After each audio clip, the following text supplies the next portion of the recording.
Lords of the Harvest, a true crime investigative memoir. Our guest for the evening, T.A. Powell, is a spiritually motivated investigative forensics author. Now, were these murders taking place? 7 actual kills. Right. Were they taking place in any kind of pattern? Were they every other week?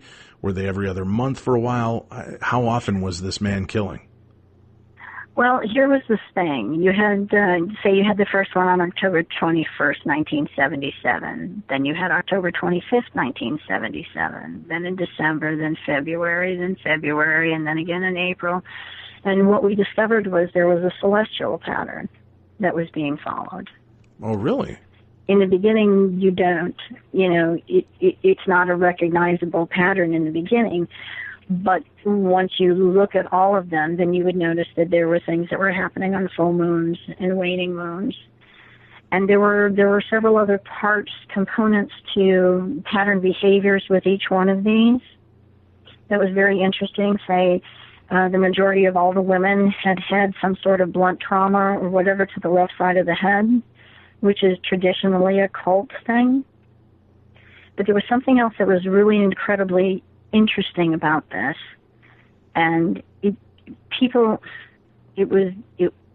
such an oddity, and it was odd in fact that they didn't pursue something greater with this. But then you have to remember, we're talking about 77, we're talking about 78. You're talking about the rarity of any kind of cultic kind of knowledge or perception. So no one would recognize these particular traits, but being that I'm a bit of a freak about Freemasonry also, I found this one of the things that was very curious is that you had the majority of these women had cracked or bruised or broken sternums. And the reason why they did was because the killer would climb up on their chest as he was strangling them manually. Okay, Now, to hold them down while he was doing the strangling? Theoretically? Yes, but it was more than that, because seriously, you have a man who's 185 pounds or whatever, and you have, 77 or a 78 or a 90-pound, half-blind lady, such as Florence Schleibel was. That's not a great feat. Right. Okay?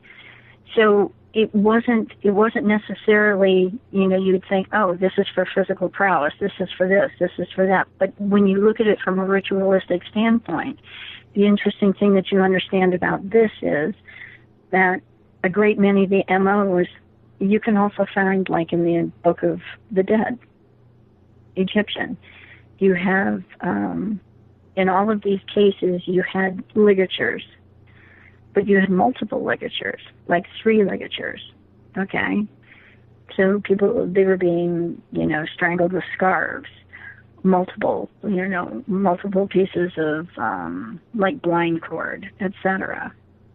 Always in 3s, which of course is ritualistic in and of itself. So wait, each victim would have multiple ligatures on them?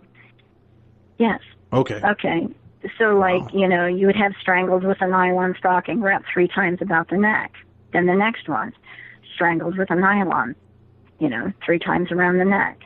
Then you have the next one, strangulation, same thing, stocking. And so you look at these, and then the next one was strangulation with a scarf, and that was, of course, Kathleen Woodruff of Coca-Cola fame. And so you go through all of the MU reports, and you look at all of this, and you notice all of the patterns, and then you notice the anomalies, and you look at those.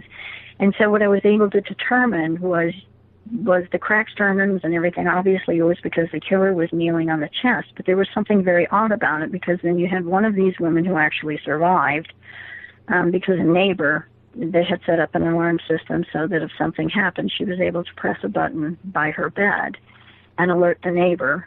And the night she was attacked, she did so, and she was able to fight off the individual until help, sort of arrived. Subscribe now for True Crime Tuesday by visiting darknessradio.com and clicking the True Crime Tuesday banner. Never miss another episode of True Crime Tuesday and Dumb Crimes and Stupid Criminals. Go there now, darknessradio.com, and click on the True Crime Tuesday banner. Do it now.